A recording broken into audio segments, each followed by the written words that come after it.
Should the areas where charter schools operate expand beyond St. Louis and Kansas City? Hello and welcome to Comcast Newsmakers. I'm Candace Kelly, and joining me to discuss charter schools is State Representative Tishaura Jones, Assistant Minority Floor Leader in the Missouri House of Representatives. Thank you so much for being with us today. Thank you for having me. So the question at the top that I just asked, should they be expanded? And I think that it's interesting, first of all, that it's only in a limited area where charter schools can even exist. Yeah, they can only exist in St. Louis and Kansas City. Missouri is only one of two states that exists in. Mm-hmm. So the expansion, what do you think about that?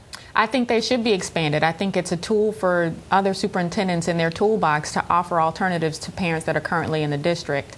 And the expansion that we're proposing for accredited districts, only the school board can sponsor the charter schools. And I know that accountability is very important in terms of the bill that you're introducing.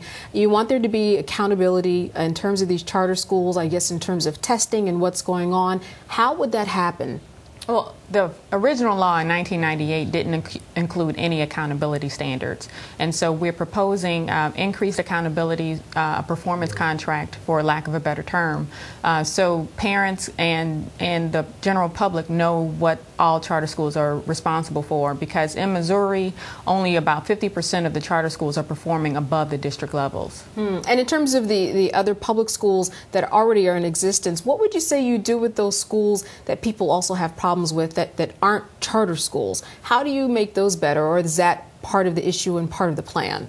I think part of the plan is increasing competition. We've seen in states where there are charter schools, the district schools pretty much come up to par, and when you increase competition in public education, because that's the last industry that there is no competition, you find that everybody wants to step up their game. Absolutely. I know that for you, it has affected you on a personal level in terms of your child and school choice. What are you doing right now, and would you look into charter schools if accountability was on the table and taken more seriously in your view? Absolutely. Right now he's in private school. He's only 3, but I'm looking forward to the future. Mm-hmm. And when I do choose a school for my son, I'm looking at a charter school, a language immersion school, for example.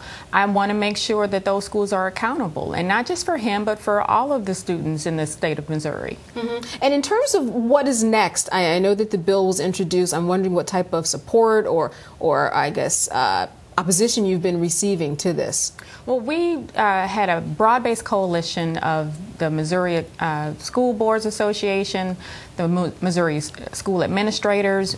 We got the unions involved, and we were able to make sure that everybody was just a little bit uncomfortable at the end. Mm-hmm. Everybody didn't love the bill, but they were like, okay, we can stomach it. We can work with it. We can work with it. And we didn't get across the finish line, but I think we've got good support to get across the finish line next year. Now, in terms of charter schools, there's always the debate of, well, you're taking money from other public schools that are not charter schools. What would you say to that? And that money does leave certain areas in certain districts, and then schools that already aren't doing well, then more money leaves those schools. Well, they're going to leave those schools anyway, even if there wasn't a charter school there. If the school district is unaccredited, as St. Louis Public is, parents are leaving the St. Louis Public Schools for another public school anyway, and charter schools are public schools. Yes. So you mentioned this word, unaccredited. What exactly does that mean? How does that translate when a student goes on further into the school system? Because we hear it tossed about even on a higher education level, but on the level that you're talking about, what are we talking about? We're talking about a student graduating from an unaccredited district, which means that that district isn't passing the same requirements as an accredited district. And I'm not too certain of what that would mean as they go on to college, but you know, if you're graduating from an unaccredited school district, it probably gives you a disadvantage when you're starting your further education. Right, in terms, I guess, of how you're recognized and regarded. Exactly, how you're recognized. All right, well, I want to thank you so much for being with us. Always a hot topic. Good to see you. Always. Yes, indeed. Thank you for joining us for this edition of Comcast Newsmakers. I'm Candace Kelly.